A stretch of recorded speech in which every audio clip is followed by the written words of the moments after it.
All right, it's the top of the hour. And my apologies. I know I sent this out literally a half an hour ago. Usually I try to get this out a little earlier. Maybe we can get a better weekly cadence where I publish the Zoom and whatnot ahead of time, maybe on Mondays or maybe for the next few weeks. Um, so anyway, let's get right to it. Another amazing week. Not quite as crazy as last week. When you look at all the things that came out last week might have.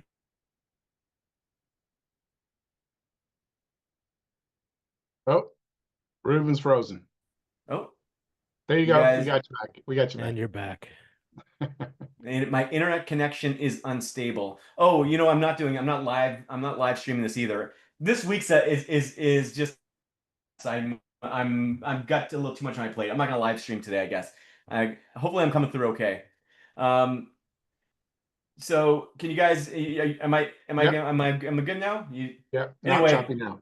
Okay, so there was a bit of a rant there about the last week being the craziest week ever. But anyway, this week is obviously an exciting one. We've got a great lineup of folks on the show today. Rob, good to see you. Who did you manage to line up for us this week? Yeah, you too, Rube. And it was good to see you on the super stream. That was a heck of a thing. I think there was what 600 people, or was it 1,700? I can't remember. I There's don't a even lot know. of folks, a lot of folks I there. don't pay I don't pay that close Just do attention to your those. thing. Yeah, Yeah, it a was few great. a few breaks along the way there. Right. We've got so today we've got Arcade.dev and then as well Defang. So a couple different deployment tools and connectivity tools. And then we have a Braun Fieldwalker, and Braun's got he said the next evolution of his visually enhanced brainstorming platform. So some pretty neat stuff that we're going to see today. Nice. Yeah, And I was hoping we're going to get a chance to see a little bit of fact. Is that right? yeah, and that seems like ancient history at this point. That was done on Monday, and now it's Friday. It's like, and these are projects that I'm doing when we actually, over the weekend. So this is a perfect example of a kind of long horizon type of application. And I don't know if long horizon's like a thing. That's what I call it. Maybe some other people call it other things. But 5 days. yeah, long horizon is the idea that I can build something Something over an over an extended, extended.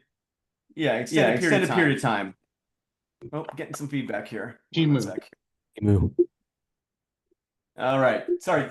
So the feedback loop feedbacks in my brain and stops my brain from thinking. Anyway, long horizon. So when you have something that needs to run for an extended period of time. Now, I'm constantly getting this comments that are saying, how come you can run this for 36 hours and I can't get this to run for more than 2 hours and I get garbage?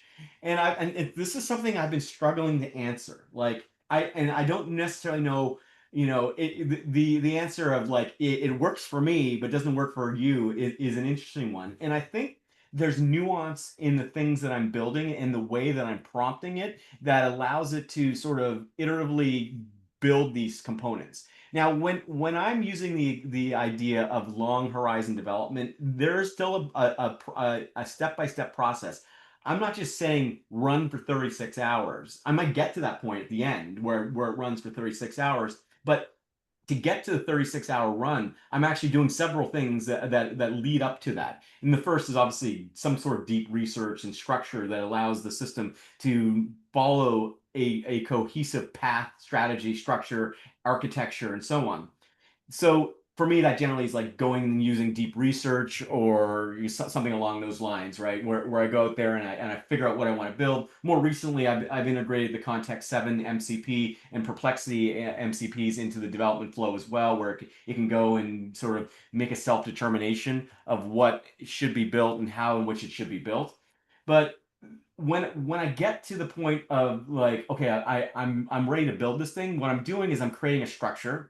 And let me actually show you some of this. And I'm going to show you last weekend's project just as a sort of a little insight into what that is. Oh, actually, I've got the Gen AI Superstream open here. But This is what I did. I'll come back to this in a minute. But basically, last weekend I had an idea, and to be honest, our Friday calls are a gold mine of really interesting sort of ideation and just idea generation for me. So a lot of this stuff comes out. Oh, we spoke for an hour and I had this idea. This is one of those sort of things. So last week you might remember I accidentally left my Opus 4 running. I racked up a $300 bill, and I'm like, oh man, that sucks. And so now what occurred to me, it's like, what if we was, oh, no, sorry guys, I'm kind of mute. I'm not sure why people are being unmuted, but anyway, here we are.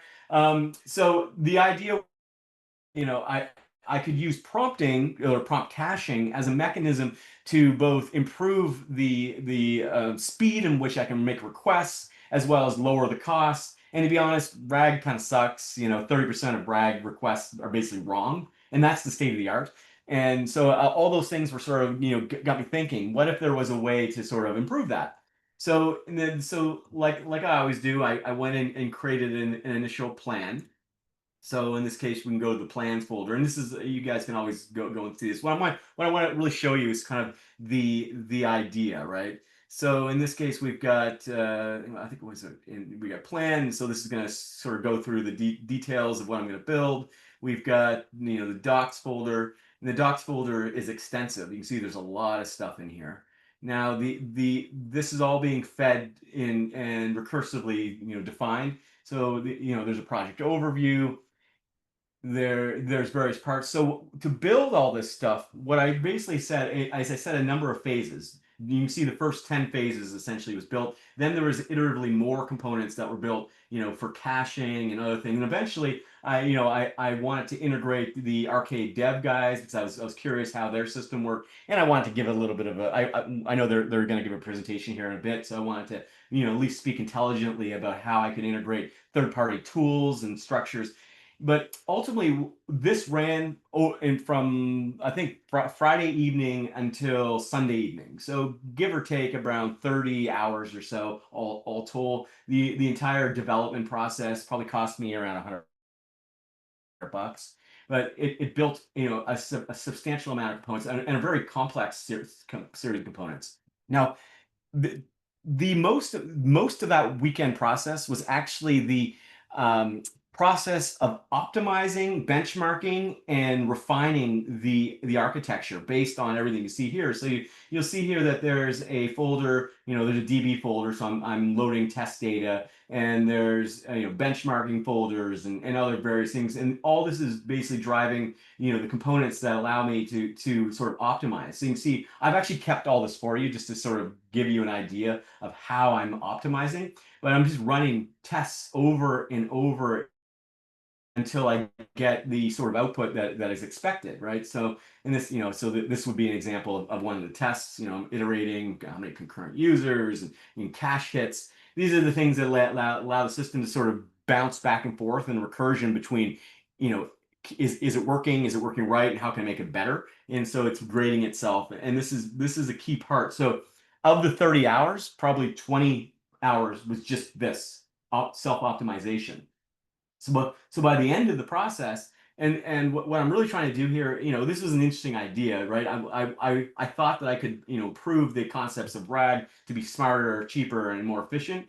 So, this is the concept, right? RAG uses embeddings, and I didn't want to use an embedding. I want to use a prompt cache or natural language.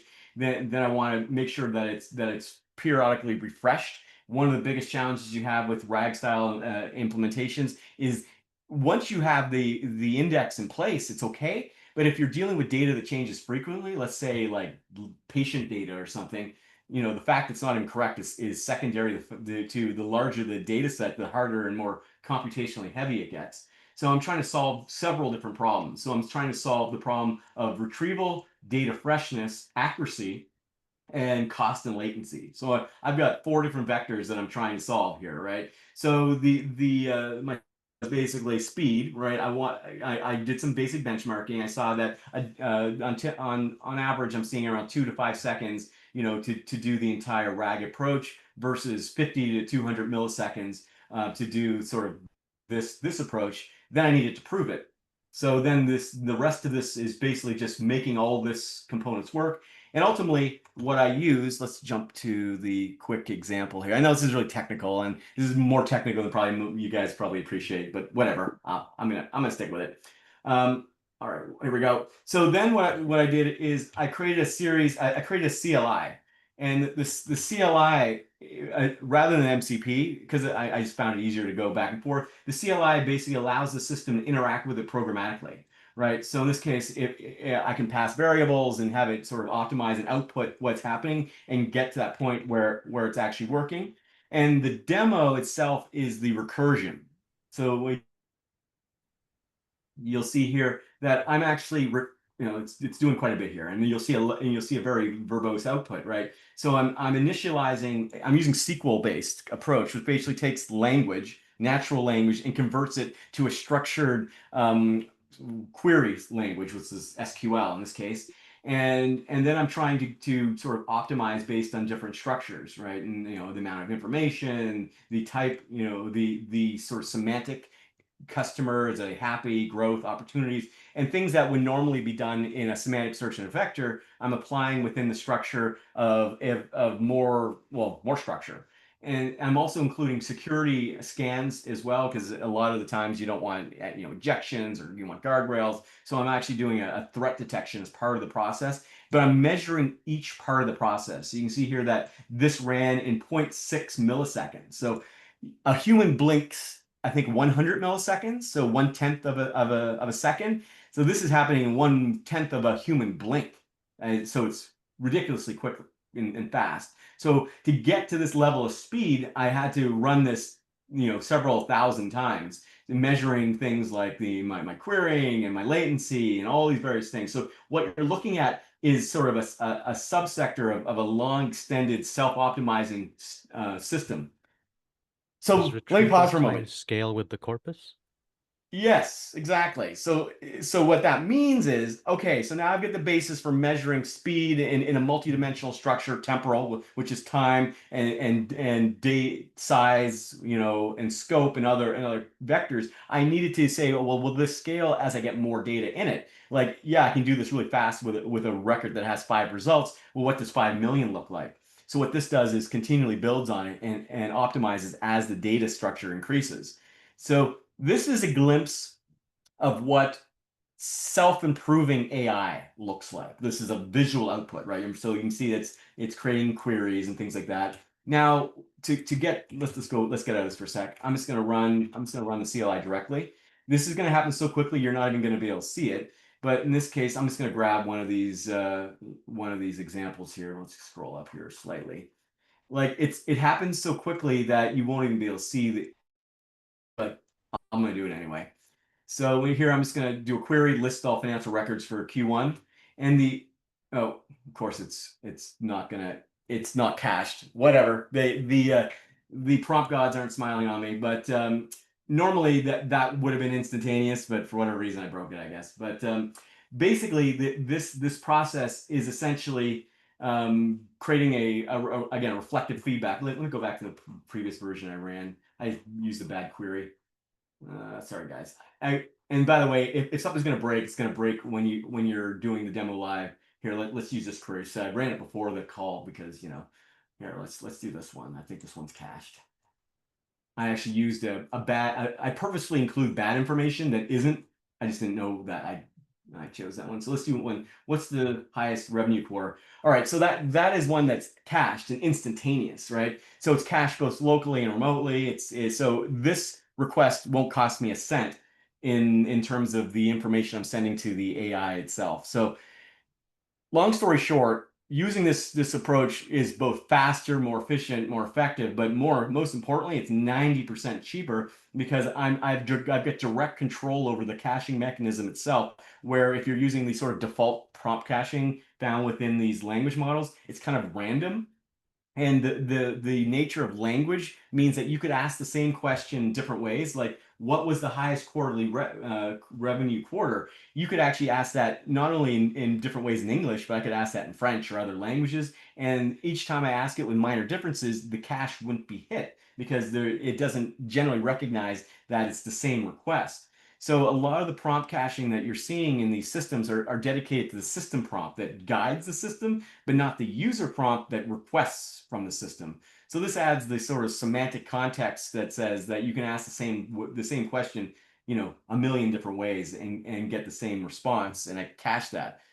Long story short, it's faster, shorter, and better, and this is a good example of long-running systems. So if you're curious about how to do it, take a look at this repo. You can kind of dissect it a little bit. I've got a little Easter egg here for you, fact memory. This is something I built also that basically implements a memory system similar to Mem0. This it's hard to explain because it's kind of complicated, so I'm not going to spend much more time on it. Last thing I want to jump to quick. Diffusion models. I'm really into diffusion Right. models. Yeah, if you guys have seen these, there's a new state-of-the-art system coming out of Google, and they haven't really give access. I don't have access. If you guys have access, let me know. But being that I'm like, well, if you're not going to give me access, I'm going to go create my own damn diffusion model. So that's what I attempted to do.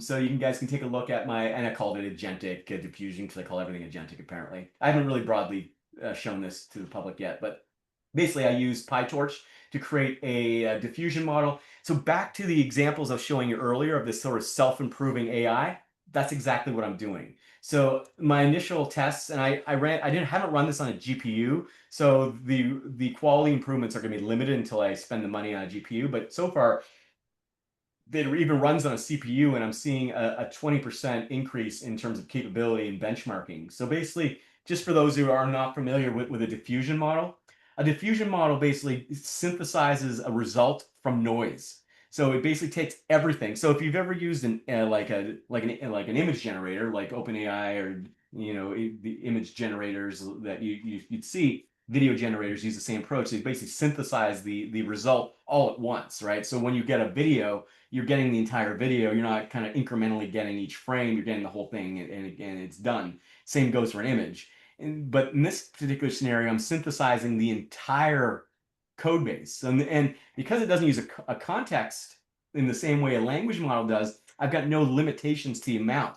It's just a time-based problem. So in that case, I can synthesize, very, very complicated applications. We're talking potentially millions of lines of code all at once. Now, millions of lines of code might take a few minutes or an hour to resolve, but I can get everything. And then as part of that, what I was attempting to do is integrate sort of all the components of the Spark methodology, which includes the testing frameworks and other components as part of that. And then, because a lot of these systems, expect traditional components, I'm like, well, can I integrate a kind of hybrid approach that uses both T style, guidance along with the diffusion itself? All right. Sounds good. All Mr. right. Allen? So, all right, guys, I'm gonna stop here. That was a lot of random brain craziness for a week. Long story short, trying to build all kinds of interesting approaches, and I'm a big fan of what the guys at Arcade.dev are doing. So I think Rob, you invited them to the.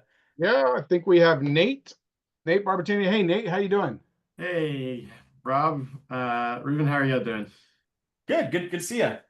Good to see you as well. Good to be part of this today. Yeah, it's a little more technical than normal. I apologize. Sometimes we try to keep this a little less, obscure, but you can bring it back down to planet Earth for us. I was actually really hoping that you were going to say you did have access to Gemini Diffusion because I think I'm on the wait list like everybody else, and I'm really curious to try it out. It's really interesting to think about generating text with the diffusion model. I did kind of a double take when I first saw that, but I think a lot about it makes sense. Yeah, for sure. Yeah, I don't have access to it. But the benefit to not having access, I was forced to go create my own diffusion model. The mother of invention, yes. Yeah, exactly. I don't know if it's state of the art. I need to have some better funding to actually run it across a GPU cluster, but whatever. Indeed. So yeah, let's see what you guys are doing. All right. Let me make sure that Zoom can share. I think I did the proper incantations, but let me just double check. There we go. Yes. Okay. So what I want to show today, real quick, I know it's only like 4 minutes or so. What I want to show real quick is what is possible when you can combine tool calling, like LLM tool calling, with fine-grained permissions. So this is something that is not quite possible in MCP yet today. I say yet because I hope it will be possible soon, and I'll give some more info on that in just a second. But just for some background, so my company, Arcade.dev, is building a tool calling platform that makes it really easy for devs to go beyond kind of the, hello world, get weather type tool samples and do something really useful with tools. And it turns out most of the time doing something useful with tools means that you got to wrangle with OAuth, OpenID Connect, authorization schemes, maybe API keys, stuff like that. Because all the most useful APIs that you might want to call or interact with are generally behind some kind of authentication or authorization. So that's what our platform does. We make that really easy to do for developers so that you don't have to burden your agent with a bunch of, OAuth plumbing or callbacks or a bunch of other additional services just to do the thing that your agent's trying to do. But I think demo speaks 1,000 words. So let me just show you what that kind of looks like. I have a really simple sample app. This is just like a Vercel sample app that was built on top of our platform. So I can do something like, I want to interact with my live data. So I can say like, what recent emails do I have about my GitHub repos? Now, in order to answer that question, the agent has access to a bunch of tools, GitHub, Google, Slack, LinkedIn stuff, but it understands that it needs to use the Google tool to answer this question. And in order to use the Google tool, I need to actually authorize Google. I need it to give authorization to access my email. So it's important to note that this is real authorization. This is not hard coding a credential in there or using like a personal access token that's hard coded into the agent. This is just in time, kind of live permissions happening between the agent and Google. And I can get some information about like what's in my email today. And this is live, so I actually have a couple emails I need to deal with from this morning. Something about a security update that I need to do. So I'm going to take a look at that. I'll say something like, tell me more about PR399 on GitHub. Now, it starts to get really powerful when we can combine or compose different things across services. So we also have tools here for GitHub, for example. So I can say, look it up on GitHub. That requires a different set of authorization. So I can go reach out to GitHub, same deal. I can go authorize with GitHub, do the OAuth dance there. Again, the agent doesn't have to actually do it itself. It's handled by the platform underneath. And I already approved it earlier while I was testing this demo to make sure it works. So then I can say something like, great, send a DM to Nate on Slack, raising a flag about PR399. And this lets me move even into another service and properly get authorization for Slack, for example. I can send a DM real quick. So how does this work? Under the hood, how this works is our SDK lets you take a function like send DM to user and then start to annotate it with the OAuth scopes or the authorization information that actually is needed to perform that action. So nowhere, like I said before, nowhere in here is there a hard-coded credential or like a super user token that like vastly over provisions the agent to do way too much. It's actually truly scoped to exactly what the agent needs to do for this specific tool. And I mentioned before that this is not yet something that MCP can do. MCP has tool calling in the protocol, but it doesn't have this concept of fine-grained authorization or fine-grained permissions. And I think that it really needs that because being able to do this kind of authorization for tools unlocks a ton of use cases for securely taking action on behalf of the user. So I have a proposal to MCP that I'll link to here in the chat. I'd love to get some community feedback on it. It's kind of our attempt to help MCP get this kind of functionality. I'll drop a link to that PR. Would love some comments. And in the meantime, you can check out Arcade.dev. I'll drop our docs in there as well. We have a bunch of tools that are already pre-built for doing this kind of thing with many popular services and such.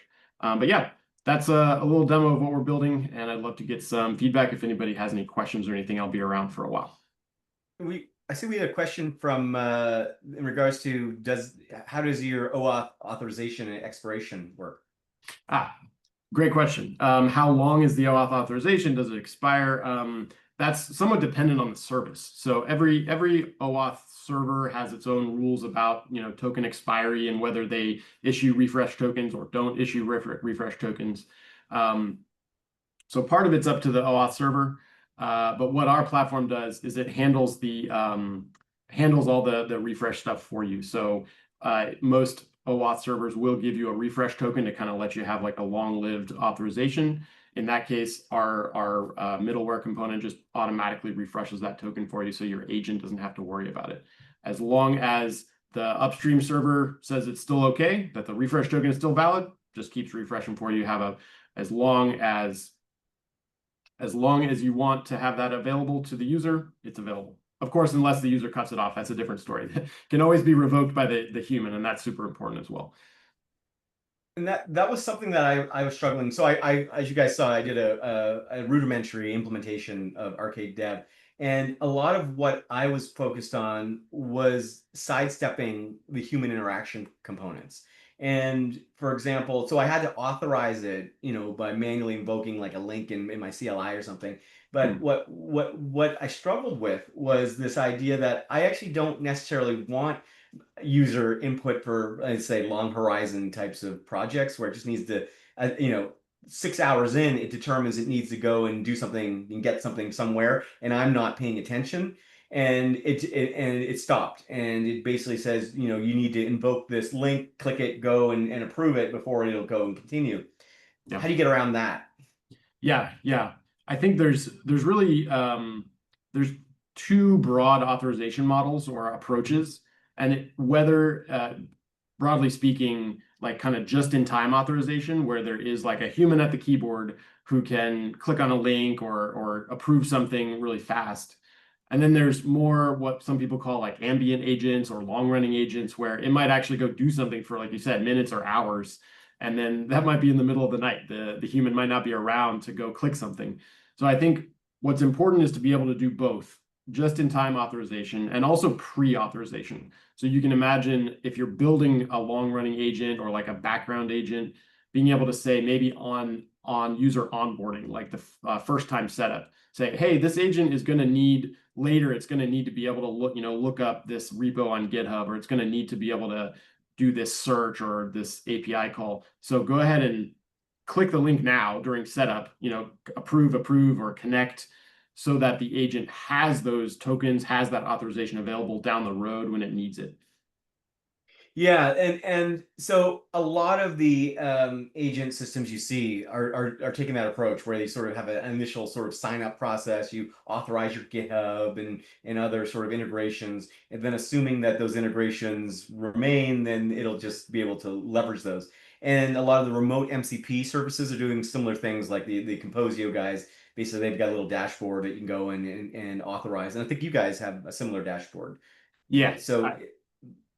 And that's the intention of that dashboard, right? Yeah, the dashboard, I didn't show it just for the sake of time, because I know that there's a lot of other stuff we want to talk about today, but that the dashboard kind of serves as your single pane of glass to see all of the authorizations. You can kind of do the back end connection management in there. Yeah, I actually, if you have a minute, I want the crew to see your dashboard. Actually, Oh, sure. It's pretty cool. It's a nice sort of interface. So we were previously looking at like I said, the sample app that we built, but the real meat and potatoes, so to speak, is back here in our kind of back end dashboard. So you can see the couple services that I connected to just in the course of that demo show up here. I have this is my user, this is me. I'm connected to those three things we were interacting with: GitHub, Google, and Slack. And I can see that there's certain scopes or certain permissions approved for each one of the services. I can also go in and revoke those and say, you know what, let's be done with this connection. We want to kill it. And that lets me do a lot of management back here. I can also manage which services are connected to it, which are available. I can add them for OAuth or add and other MCP servers and stuff like that. So it's quite a bit of back office functionality, if you will. And I can tell you guys have a background in auth. right? Is that the founding company? You guys were part of like a major enterprise authentication company, if I'm not mistaken. Yeah. We a lot of the folks, including myself, came out of Okta. And then previously to that, we were part of a smaller startup called Stormpath that was ultimately acquired by Okta. So we've kind of team's been together for a while. We were in the authentication API space for a long time. Kind of did it at a big company at Okta, and then got the band back together, so to speak, to tackle what to us looked like one of the kind of biggest problems facing agents today, which is we saw a lot of people doing cool stuff with agents, but if you kind of take a peek under the hood, it's all based on a hard-coded credential or a super user admin key that's baked into the agent, or paste in your personal access token kind of stuff, which is kind of where a lot of MCP servers are today. Almost all of them are like, okay, step one, paste in your super user key here and save it into the agent, or save it into the MCP server. And that's just not, we learned 20 years ago, through the the trials and tribulations of security on the internet, that that's just not the right way to do things. But we wanted to make it easy to not just say, hey, don't do it that way. It's easy enough to tell people that's wrong, but we want to show people how easy it can be to do it the right way as well. 100%. And what you're describing is exactly how like the Supabase MCP works. Put in your service key, and which basically unlocks complete access to all of your Supabase, and that's the first step. It's the keys to the kingdom as step zero.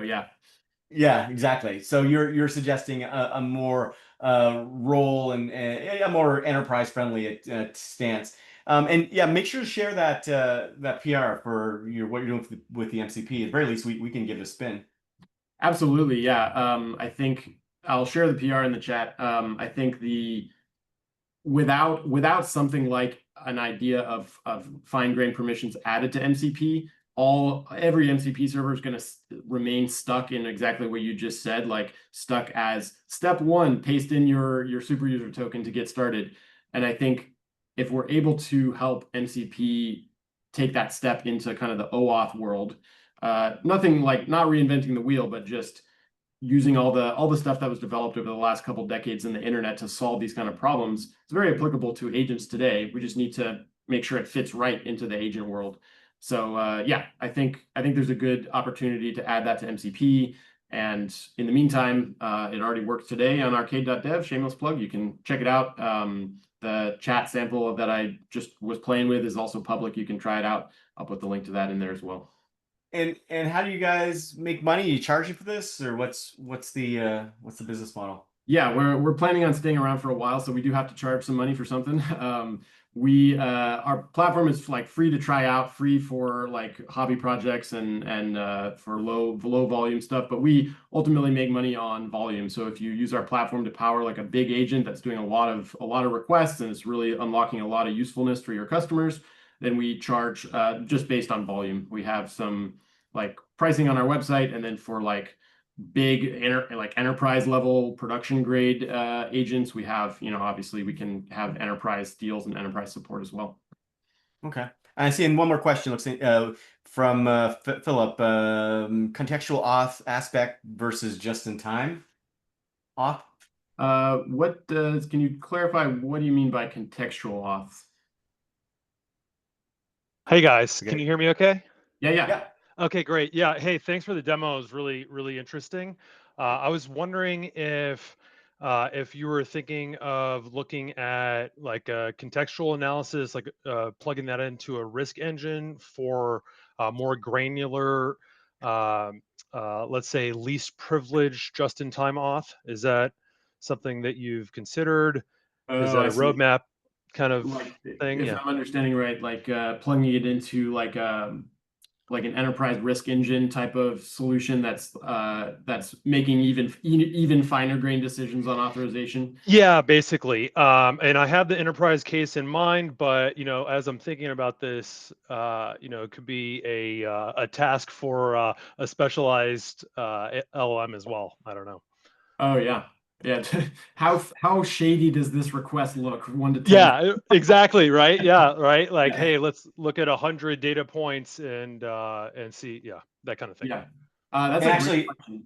Good. actually, it's funny you mentioned that, Philip. I know I gave a sort of discombobulated demo earlier, but one of the steps in the tool selection that I did with the Arcade Dev folks was I did a risk analysis as Oh, part of awesome. the Yeah. input, and then what I'm doing is I'm trying to determine whether or not there's a risk associated with prompt injection, style injections, and other related information as part of that. And I was showing off the little speed component in that it was taking 1/10 of a millisecond or Right. of a millisecond, whatever that Yeah. equals. Amazing. So yeah, Microsecond. that's all part of the process, at least what I do as sort of Okay. avoiding prompt injection. Yeah. Okay. But Yeah. if you don't measure it, you don't know how much time it's going to take, right? So it's Right. for me, it was all about measurement. Right. Right. That makes a lot of sense. I would add to that to say our platform and our SDKs are kind of designed to play well with all the other frameworks that people are using. Okay. So playing well with something like guardrails or prompt injection mitigation like layer inside of your stack. We don't have a direct integration with like a risk engine or risk management type of call out right now, but that's definitely something that we're considering. I would love to actually connect with you to get like kind of your ideas on what the shape of that would look like, at least for your case, because that's like super useful signal for us to gather as we're thinking about where that goes on our roadmap. Yeah. Awesome. Yeah. Let's connect. Great. Thank you. Thanks for the demo. Awesome stuff. Yeah, it's great to be here. Yeah. Cool. Yeah, really appreciate it. And Arcade.dev or Arcade-dev. What's the website? It's you had it right, Arcade.dev. I'll just drop the link in the chat so everybody can have the canonical URL. And then I'll put that link to the MCP proposal as well. Happy to connect with anybody on LinkedIn too if you have other questions or something. Shoot me an email, or I'm Nate at Arcade.dev, or we can connect on LinkedIn and keep the conversation going. Yeah, shoot your LinkedIn. Actually, sorry. Go ahead. on, Ru. Okay. Actually, it works, right? I actually posted a post on LinkedIn, connected to GitHub with Drew, and then posted it from the chat platform. So it works really seamlessly.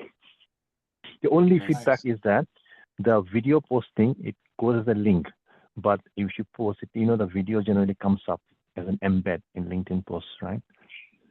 So maybe I can show you later on. Oh, but yeah. That Show would me be that. excellent for marketing professionals if that were to be a video rather than a link. Yeah, I think I'll have to double check. I think there's a way to do that in the LinkedIn API. But we haven't done that yet. It's worth mentioning that all of our tools are also like totally open source on our GitHub. So you could also fork it and add that capability, and we would definitely accept that PR. That would be awesome. Awesome. So if anyone wants to do connect on LinkedIn, like always, pop your LinkedIn address in the text area here in Zoom, and maybe you'll get a few more connections to share your ideas with. Nate, really appreciate you taking the time to give us the presentation today. It's really cool what you're working. I think I saw this on the text area that your timing is absolutely perfect. This is what the industry needs. I think it's really interesting work you're doing, and it was easy to use. So the important part for me is I'm up and running in less than 10 minutes. I know it's a good product, so I didn't have any trouble. And as you guys know, if it takes more than 15 minutes, I move on to the next thing. So it passed. It passed the 15-minute test. So in flying colors, I think I was up in like 2 minutes. That is critical. I think anything that takes a dev longer than a couple of minutes to figure out is probably too complicated. So I have a really aggressive aggressive stance on developer experience over here. Yeah, you've done a great job. My only request for you guys is you need to create an MCP for your documentation. You add that, we're good to go. Like, here, just point it at my dev flow, build me an arcade app, and I'll go have lunch. That is actually my coworker who's sitting downstairs right now actually built that already. So that's coming imminently. I will shoot you an email as soon as it's available. Excellent. Perfect. Love it. All right, Rob, who's up next? So next we have Kevin Vo from Defang, and David Grattan has brought Defang forward. Kevin, it's nice to meet you. Thank you, Nate. Kevin, how are you? Yeah, I'm good. Can everyone hear me? Yeah. Yeah. Welcome. I met at a convention in Vancouver. We're based out of Vancouver, Canada. I did a demo for him in person. He loved it so much. He told us we should demo for everyone else here. So Great. yeah. So we are a deployment tool. Basically, like let me share my screen before I start. So there's more contextual something to look at. Sorry about that. Okay. Everyone should be able to see my desktop. Yes.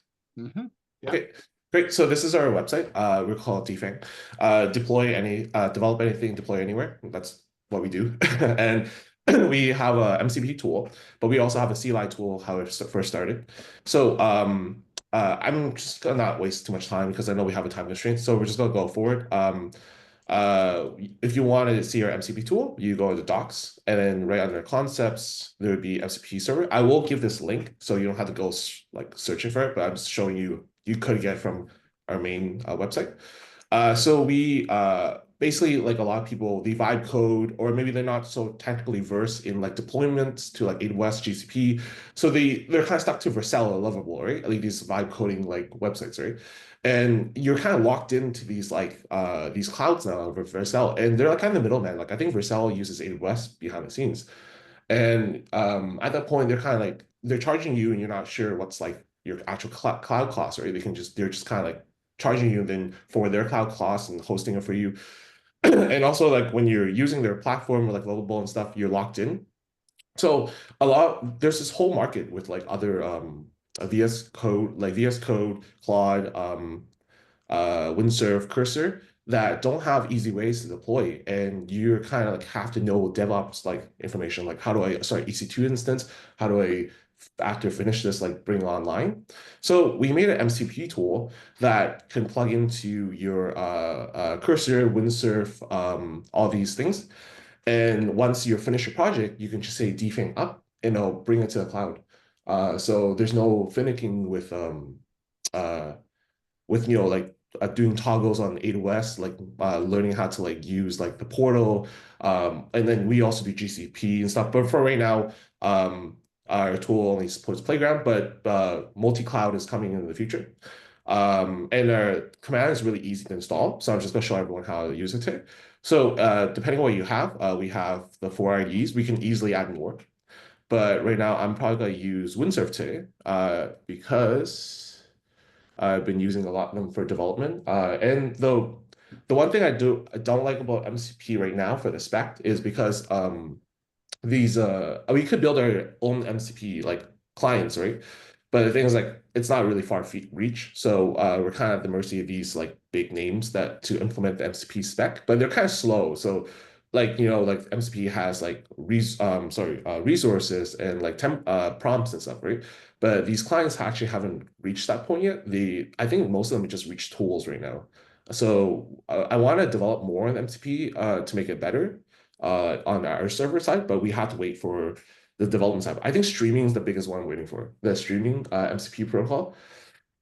Making a tool run and not stream back is hurting me sometimes. So, but Asynchronous. Yeah, asynchronous streaming. Yeah. Yeah. Yeah. But they haven't put into their clients yet, so we can't do anything until they've done that. So anyways, I'm just gonna show you how to install it. So you just run this. As long as you have npx or node, you should be fine. So you run this, it'll configure your MCP config. Once you have that, you can just bring it up. So I have it here. Sorry, I gotta drag it down. All right, and you have our MCP tool installed. Just one command, really quick. So what we're gonna do is we're just gonna make a quick game, just like everyone's seen this.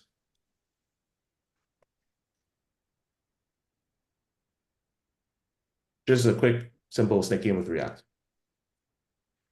All right. Hopefully, this is the longest part of the demo. It's just waiting for code generation. But if it takes too long, I do have a snake game ready. So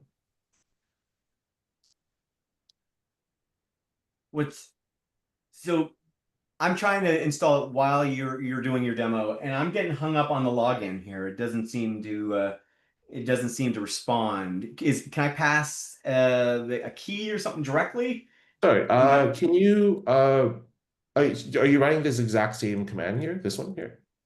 I'm running the command that was output from your setup, VS Code client equals VS Code. Here, I'll pop it in the it's Studio, but basically it seems to get, at least in my environment, it gets hung up on the login.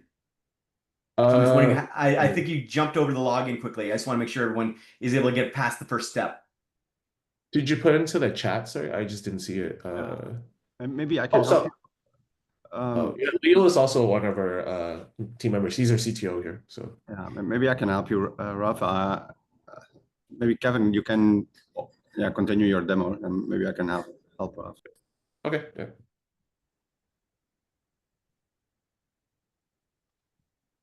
No worries.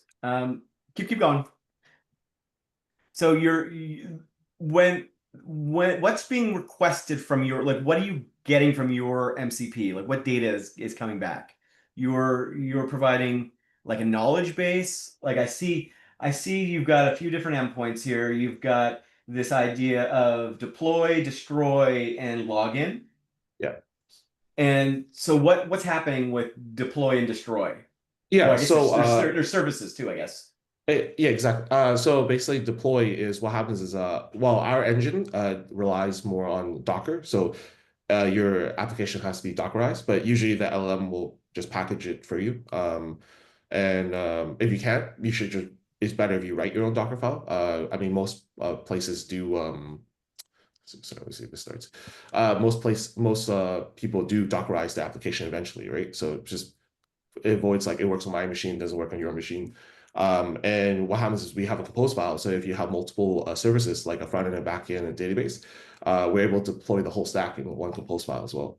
So what happens when you do deploy, it takes the compose file and then reads all the services and then generates the infrastructure code, the stack, onto our playground for right now, and then spins everything up online.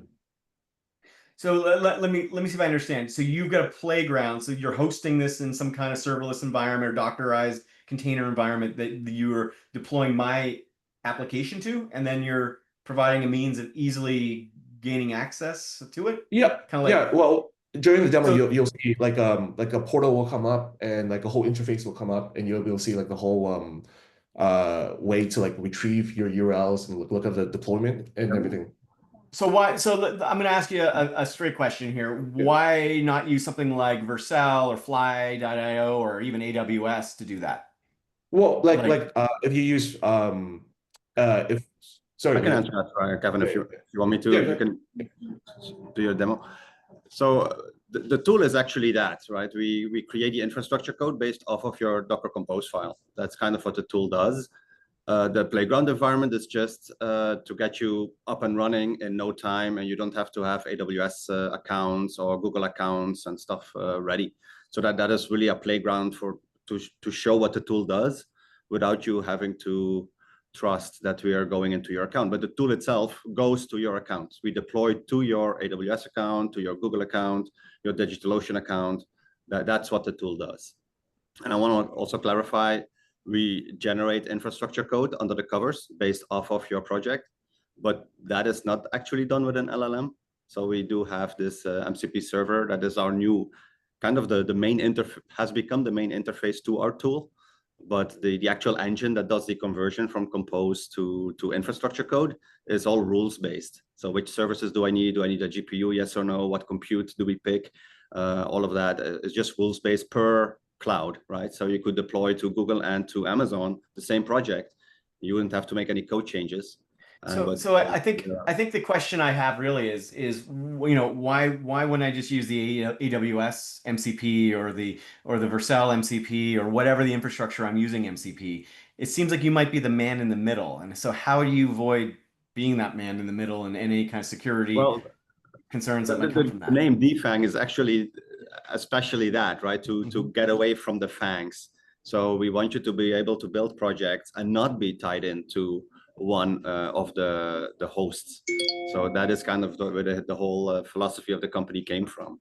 So we built. Are you host? Are you the? So we are tool.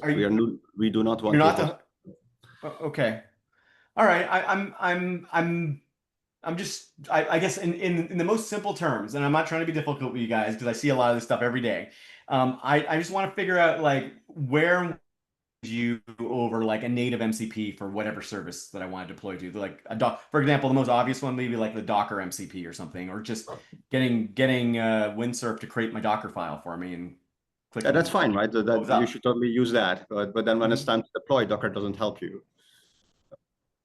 Deploy to any provider. Your account. You have an AWS account. You might have credits there. Your enterprise might have the IAM rules set up that you want to conform to. So we just deploy into your account. We're not hosting anything. We're just creating. Also, maybe the value is maybe not entirely clear there. That conversion from Compose to infrastructure code, that is being done according to best practices, according to the cloud recommended ways. Our company, we have gone through Amazon reviews to ensure that the code that we create, I don't want to say generate because there is no language model in that translation. The code that we emit, rather, is well architected. That is the term that Amazon uses, and the same for Google. So when we create a project based off of your Compose file, you can be sure that that is the way Google would recommend you to use their services, including security. Do you see my credentials? No, we do not. Actually, we use an auth flow similar to what Nate. That's why I'm very interested in what Nate built. So I'm passing a request to you. Here's my package. We're actually not in the middle, right? So it's your CLI, your MCP server talking to your account. There is no our backend, which is serving a website. It's not talking to your account or anything. It's your CLI talking to your account. Okay. Yeah. I appreciate you guys giving us the overview, and the DevOps space is hot. Lots of questions, I'm sure. The security one would be my biggest question mark for you guys. And to be honest, I haven't had a chance to play with you. Kevin, did you enter the prompt? No, I was just waiting for everyone to like. But anyways, I was gonna say what Leo was talking about was there was this is what we mean by well architected. We have stamps approved by AWS itself. Like we work with them in GCP where our code is well architected. So we're not just like optimizing your cloud. We have really good optimization in our infrastructure stack when we spin up. Guys, we've all seen the partner program. They don't do actually any audit of code, right? You know that. So those are logos. The only thing that really matters is the flow of information between you and me, right? So and that's what I want to see, right? Like what information am I sending you, and what information are you sending me, and what is being obfuscated in that translate, that communication channel. And that's the part that I'm just struggling with trying to understand you guys, because to be honest, a lot of what you're showing me could probably be relatively easily created just by prompting, Cursor or Windsurfer in the right way to do or interact with various MCPs, or literally just creating an MCP on the fly as needed. So I think your value prop needs to be articulated slightly differently. And again, I don't want to give you guys a hard time on a Friday afternoon because this is your baby. I just think you need to explain it in a way that's a little more easily grokked. All right, but I do appreciate you giving us your time to show all this. We got to move on to the next presentation. Rob, who's up next? Well, Braun has actually found himself immersed in post-Web Summit activities. So he's deferred to next week. Yeah. Okay, no worries. So we got a little bit of. Yeah, we got okay. So let's finish up what you're doing here. What's the last step here? What do you got? We're just deploying to our cloud. So you're seeing it's making a Docker file, Compose file for us, and it's going to deploy on our playground. So you'll see in a second. Hey, Kevin, could you answer? I asked the question in the chat like a while ago. So you deploy into assuming it's somebody just create an account, but would this work in a large enterprise where there are rules and sort of regulations how you deploy stuff, make available? Can we put a custom sort of instructions? So Leo, for example, we have to have to use Sentry for the error catching or whatever the Datadog for logging, you have to put all this like things like. Yeah. So like if you have a huge infrastructure set up, right? You're an enterprise and you want to make an app, which that's a half problem, right? Developers can make an app now with Cursor or whatever, the client, very quickly, right? And it takes weeks to actually take it to be available to users because they have to be compliant with X, Y, and Z in enterprise. Like it's so you don't have a full. I mean, people can create an account for you in Amazon even, but you have to be compliant with the lots of hooks and the organization. Like, do you guys support that? Leo, do you want to answer it? Yes. Yeah, well, that I think that is where the tool differs from your Vercel and your others, because we deploy to your account. Your CLI is actually kicking off all the builds, all the deployments from your account to your account. So all your policies, your SCPs, your security policies that were set up, they all apply. So that's why we. Not even that, because you want to take users, for example. So when you're developing on your laptop, right, what you're doing with client, you are the only user of the app, right? But when you deploy to the cloud, you have to take user base from the Okta or Auth0 or whatever things like. Can you support that? Like, so it depends how users log in into the app, right? Because the app you're developing on your local machine, it's not how it's going to take it. So that's one. Yeah, well, okay. So, and maybe I'm not understanding the question. So we will deploy if your compose file specifies, for example, a database where you would have your user account, stuff like that.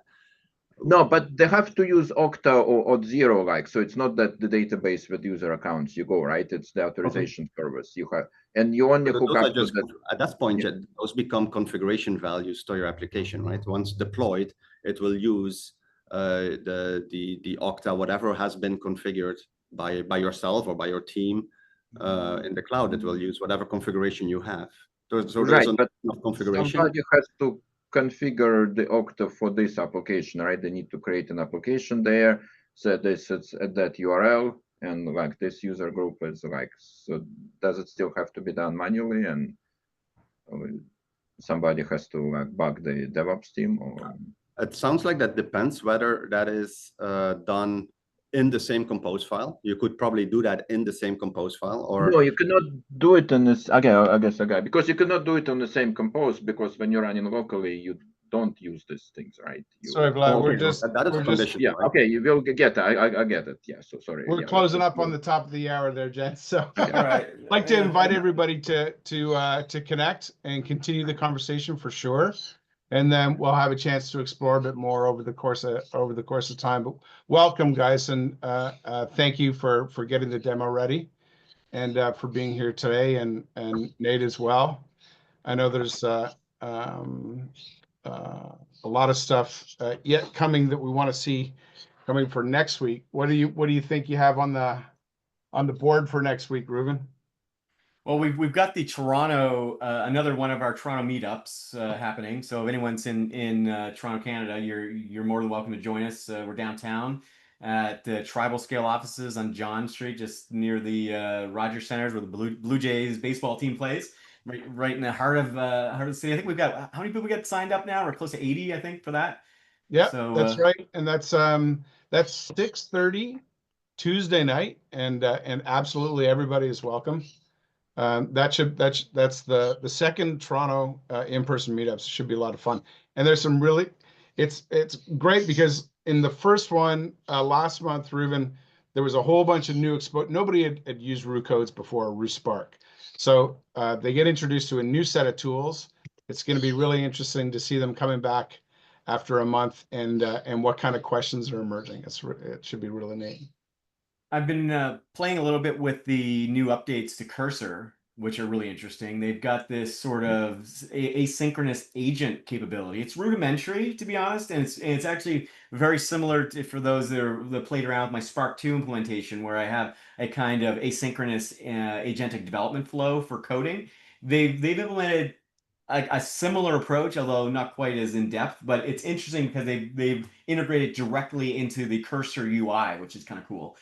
So if you've got a chance to go check that out, basically it spawns their own code spaces. And again, my question is actually similar to what we saw from our friends here at Defang, is like, I guess I trust GitHub with my code. Like, you have to trust someone, but should I trust the guys at Cursor with that same level? I think the answer is yes, given what they're doing already with my my environmental variables and whatnot. So a lot of the questions I have with these applications really comes down to like security and the leakage of data to these providers, right? And whether or not I trust them with my information or not. And whether, just because they're making some exorbitant amount of money at Cursor doesn't necessarily mean I trust them, right? And that's an intangible problem.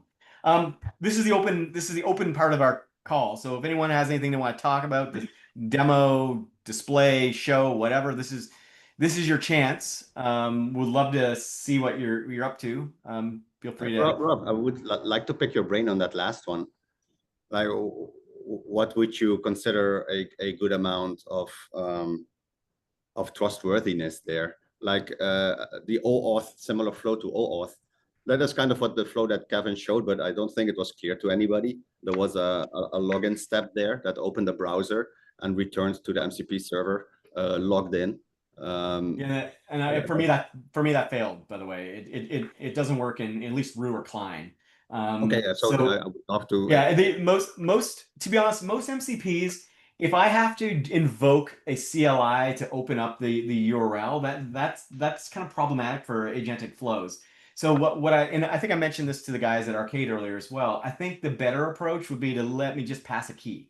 And if I can explicitly put the key into the the npx command or whatever it is that starts up the whole process, at least I can just git ignore the mcp.json, right? But if I'm forced to do an OAuth as part of an agentic flow, that kills the flow, right? Unless I go in and then use your dashboard or something, and then I just gotta pass some kind of key in the URL, I guess. But it doesn't look like you guys do either. So it's just it looks like it's made for like a more sequential implementation of process. Not so like sure, but I don't know what. I would love to. But let's move on. I think we let's move on to Al. I think Alan, you've got a question here. I do. I have a quick one. I thought we were wrapping, so mine is more administrative in nature. Sure. I have a question for some advice from any Canadians traveling to the US. I don't want to make it political, but is there any tips for how to get through security at the border in the tech space? You're talking to the guy that's got the secret room with his name on it. I've spent more time in that interrogation room than probably most people have spent in the United States, at least from Canada. And so, obviously, you gotta go along with it. When they ask you your password, you have no choice but either give it to them or you're basically being rejected from the country for an extended period of time, potentially years. So Wow. you really don't have much choice. So if you're really concerned about security and working in the AI space, or you happen to be the guy that created something called the AI Hackerspace, then there's a high likelihood that they're going to give you a pretty good review, which generally involves them taking your phone or your laptop, in my case both, and running it through some kind of secondary system, and then after about 2 to 3 hours, not letting you go. I'm currently not going to the US because I just can't take that room anymore. So, the only other option you have is to get a letter from either the company or whatever you're doing in the US, assuming it's business related, with explicit, here's why you're going and what you need to, what you're doing, how long you're going to stay. But if you're going without that and you work in AI or anything involving InfoSec, you're probably gonna you're a risk. And for me, I think I'm just loud and boisterous, and I have a tendency to kick up a stink about things. So I'm probably on some kind of list, which is why they always put me in that room. Maybe you'll just blow through. It's not pleasant currently. Hey, this is Dennis Hunter. If I could just interject really quickly, very quickly. if you can see my picture, you can notice that I probably don't look like a Mexican. So I was coming back across the border from Mexico one time, and I got challenged on my identity. Now, I was in the Navy at that time, and I looked at the guy, I said, "Look at me. I was born in Harlem Hospital. You can't get any more American than being born in Harlem Hospital. It's not like there's two of them." But to answer your question more directly, I wear my little funny red hat, and I have an invite from the president when he was back in his previous administration. Not that it's political; it was business. But between the little red hat and the invite, they tend to leave me alone. Yeah, it depends.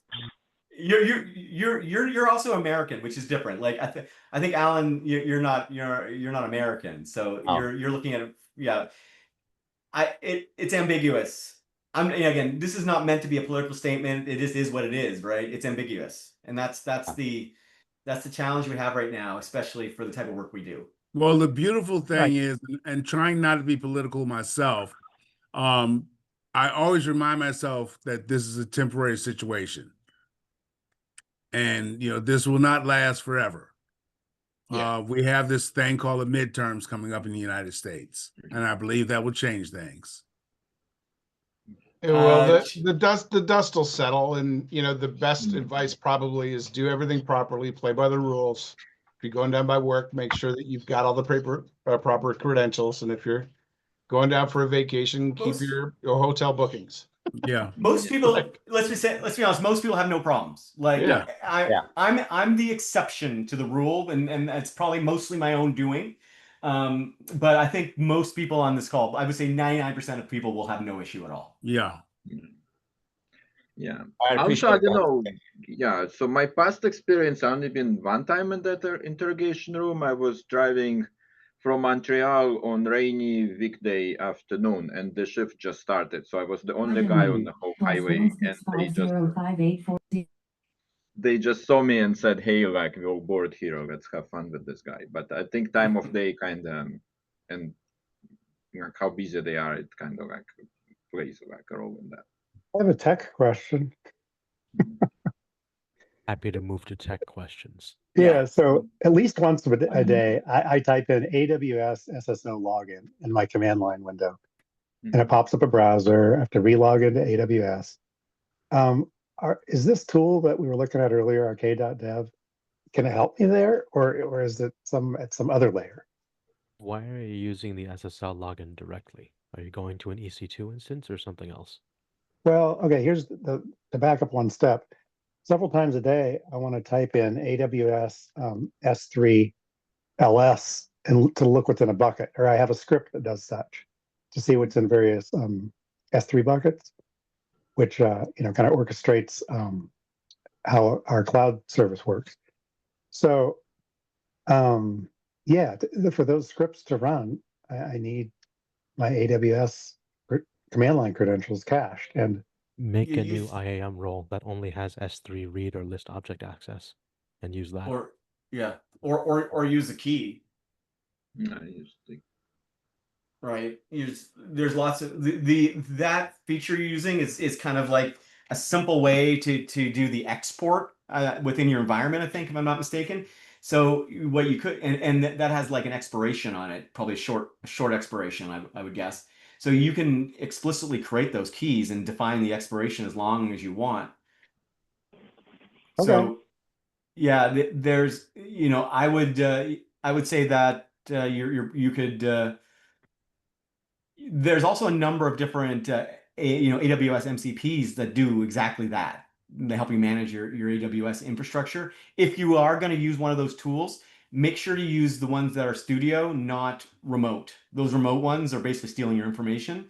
So when it comes to like DevOps MCPs in general, if you can't run it locally in studio, then you probably shouldn't use it. Just general security guidelines for DevOps related work. It's the reason why you use this. It's the reason why you use a CLI locally, right? Right. Okay. Great. Good tips for thought. Thank you. I will stew about this. privately. Mark, is that your personal Okay. account or you're in some organization? No, this is inside my work. And said, well, yeah, because some people, like security people and organizations, they don't like IAM keys because. There's a few different ways to handle it, though. It depends on the dev environment and the integration. Yeah, there's so many different ways to handle it. You know, I mean, the reason they don't like if that key gets stolen, right? It's you have the key basically floating around because SSL keys. Don't have a never-ending expiration. That's why you have to log in temporarily every now and again. Yeah, but that's why you have to log in every 8 hours, right? So if somebody steals the key at the end of the day, they have 15 minutes to do something. Exactly, and if you look at the GitHub API keys, they do the same thing, right? They've got the different time frames for expiration of those keys. Same scenario. Can anyone share best practices for prompting against an API? So I have data APIs that I consume, and when I use Spark or AIGI, it usually creates a mock that's wrong. So the way I've been doing it now is just running the API calls manually and then feeding that into a test folder for the process to pick up. I don't know if there's a better solution. Yeah, well, I'll tell you how I do it. I use openapi.json, and then I just point it at that. And that basically tells it what the structure needs to be. If you don't give it a structure, it's going to hallucinate the structure. And that's always going to be your challenge with any of these auto dev tools. It doesn't tell you, I don't know. It almost never says, I don't know. It's going to try to solve the solution where ambiguity lies. Right. So anything that isn't well defined, it'll attempt to invent a solution to. And an API is a perfect example of that, right? Some APIs are well known, right? Pun intended. But in this particular scenario, if it's your own API, it's obviously gonna have no idea what that API looks like. Or if it's something that's been built after the training materials, like a perfect example of this is the responses API from OpenAI. If you ask basically any, I have these models to build against that, it's just because it was only launched like a few weeks ago, or maybe a few months ago anyway. And so you said point to reports, sorry, for that? Yeah, so I use Context 7 to solve that problem for SDKs. Oh, okay. Yeah, Context 7 works particularly well, and we talked about this last week a little bit. There are some limitations on things that aren't indexed or whatever, but generally speaking, for the major projects, it works. There's like 15,000 projects in there, and for the ones that aren't included, or for things that are more nuanced in what I need to discover or fix, I use the Perplexity MCP. And then the two together solve those problems. They just kind of go figure it out. Yeah. Did you say But you also open mentioned, API.json as well? Yeah. So my way of dealing with it, you say the mock is wrong, right? So I always make sure that the mock actually match. So I ask it to make the mock out of the JSON API, whatever the open API. Ask it to make the mock and also write unit tests. And that way you can actually direct the unit tests temporarily to the real API and see if they work. If they don't, like you go and basically tell like fix unit tests, and then you say fix the mock so that unit tests pass. Like, so it only takes like, I don't know, maybe 20, 30 minutes to get it right. And once you have the accurate mock, like it, you basically can go unattended like forever. Like what you're seeing is a side effect of a test-driven or a London test-driven development process, right? The entire approach of a London test-driven development process is a mock-driven scaffolding. Now, the issue that you're going to face at some point is you're going to want to go from a mock to a functional implementation of that mock. And what sometimes happens in these implementations is the AI struggles to go from the concepts of a mock to implementation. That generally is resolved by the guidance, the planning folder, and giving it the right guidance. Exactly, but that's my very early steps is make sure like that the mock is right. So I always point the unit tests to the real API, and if they fail, then I say go fix your mock. I mean, fix your test first, and then you ask it to fix the mock to match the tests. Like you can also mock. You can also use your mocks if that's the right term, Yeah. API, right? But the challenge of that is usage related and potential security vulnerabilities that will incur from it. But if at a later stage, what you could do is a more end-to-end style testing of those endpoints. So you're not just running the mocks, you're running, you know, a unit test against real endpoints. Oh yeah, I will do it like, but not all the time, because otherwise, how you say, there is implications. But I always like usually go against the mock, and then I flip to real API once in a while to make sure it's like, legit. Yeah. There's Thanks, guys. definitely, yeah. And I think there was a comment about the MCP.json. Is that was someone mentioned that? No.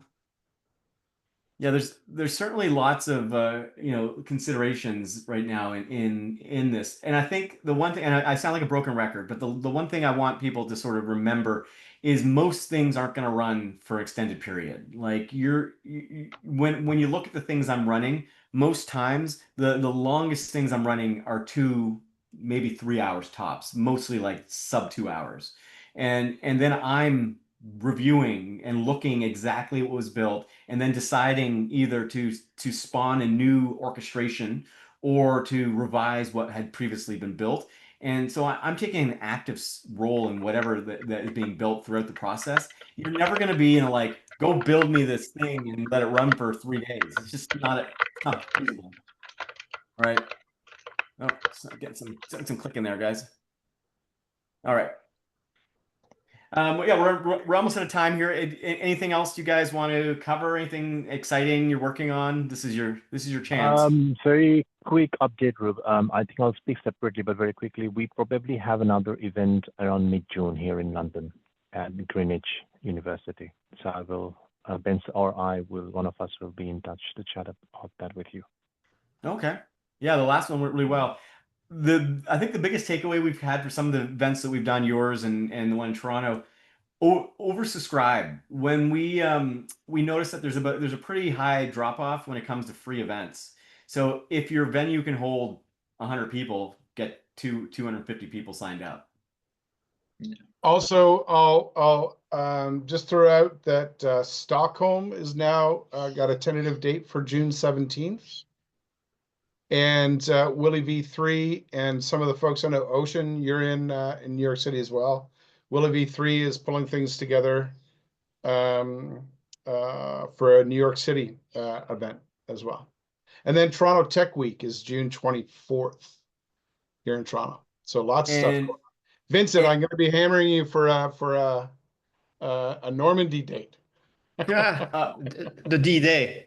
Right. D-Day. Yeah, there you go. Fantastic. That's one I want to go to too. I got to cross the pond. I'm gonna let you be the first on the beach. But right, there you go. Okay, that too soon for that joke. I apologize. Yeah. We also have Amsterdam, quite a bit of interest in the Netherlands to do something. I spoke to our crew in Malaysia and Singapore yesterday. Looks like they're thinking July for possibly Kuala Lumpur and sometimes shortly after for Singapore. So if anyone's in that part of the world, tons of options and interest there. And I think we have a sponsor, which is nice. And oh, by the way, we have an open solicitation for sponsorship. So if you know anyone that's willing to help sponsor our various activities, please let us know and reach out. Yeah. All right. I think we're gonna call it a little earlier today. I'm a little bit swamped. I've got another 6 hours of nonstop meetings. So I really appreciate everyone and everyone who's contributed today. You know, Arcade.dev, the Defang crew. Next week we'll get we'll get Braun on. And if you have like always, if you have any questions, feel free to join our Discord. Martin's done a tremendous job of sort of whipping that into shape. Right. Right. That's So, right. I have a real quick tech question here. I'm Sure. scrolling back madly on the chat here to try to take a screenshot of some interesting URLs because they're going to evaporate and I can't see them through Zoom anymore. Is that something we could automate? I'm sure. I'm I copying think it now and we'll put it up in Discord for you, at least this time. Yeah, I Awesome. did see a option in the Arcade tools for Zoom. We should take a little dig into what that what the tool does. Maybe we could integrate some sort of agentic flow that grabs all that information. Or we also have a million of these bots recording the call, but I don't know if they look at the text. I think some of them do. So I'll have to review my Fireflies and see if it grabs that information. All right. Yes. Okay, thanks everyone. Good luck with the next 6 hours of calls, Roof. Yeah, I know. I'm gonna put more blockers or something in my calendar. I think I need to actually get work done or something. Right. Blockers. Have a good weekend, everybody. All right, thanks everyone. Appreciate it.